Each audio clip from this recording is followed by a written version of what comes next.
Imagine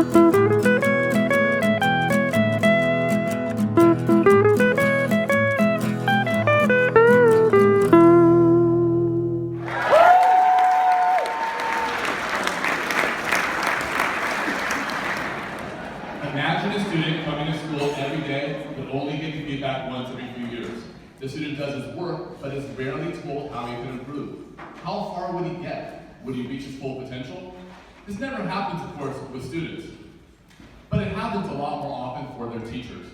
Somewhere along our careers, receiving feedback became scary. This is bad news, because we need feedback to improve. We can change this, and I've got a story to tell you how. For the next few minutes, I'm going to talk about what we can learn from Febreze. It was created accidentally by a Procter & Gamble chemist who noticed that it neutralized the smell of cigarette smoke. They realized that people would love a product like this and spent millions perfecting the formula. When Febreze was ready to start trials, they handed out samples and then asked people if they could come by their homes. Everyone loved how it eliminated odors and thought it was fantastic. The marketers thought, we're going to make a fortune with this stuff. Unfortunately, that's not what happened. They started selling the product, and commercials showed how it would remove bad odors. But for some reason they couldn't figure out, no one was buying it. They decided to follow up with more households.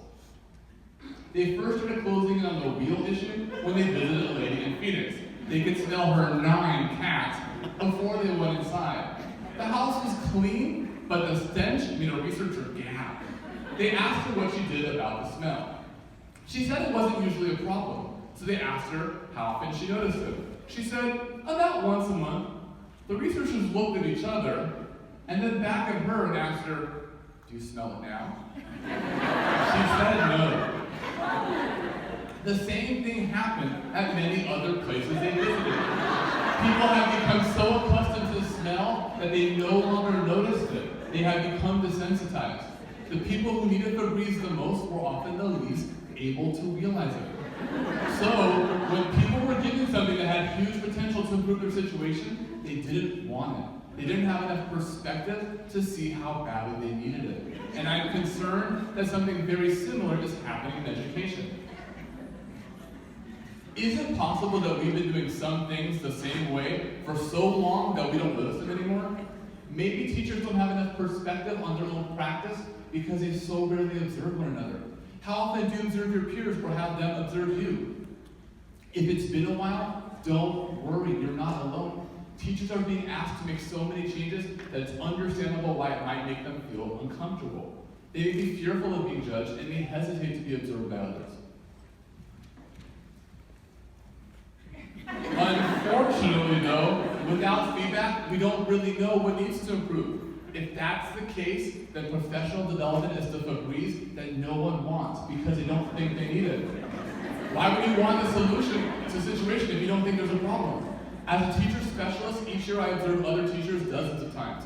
And I'm giving feedback on my own teaching dozens more. This can make me feel nervous, but I love how the interaction helps me get better. Consider the alternative. A teacher who doesn't collaborate works on an isolated island. When this permeates an entire school, the culture there more closely resembles independent contractors than colleagues. I'm worried that this is becoming more and not less common. Consider this highly shared and liked tweet from Heather Cohn. She took a picture of the sign on a teacher's door that welcomed others in and asked for feedback. The tweet was remarkable because it showed that improving was worth being vulnerable. We can do the same.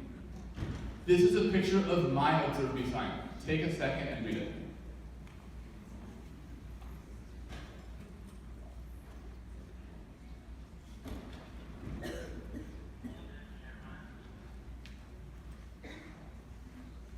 These pictures are from other educators participating in the Observe Me Challenge.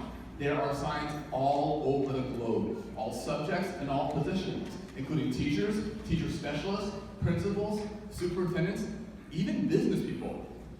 And think about the wonderful side effects here. What do you think students will think when they see that their teacher is being vulnerable? Might they want to try harder because they know that their teacher is? Now get your cameras out because I'd like to take pictures of these next 2 slides. Here is my call to action.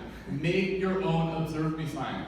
List what you'd like feedback on, then print it out and put it up on your door or window. Then take a picture of it and share it on social media using the hashtag #ObserveMe.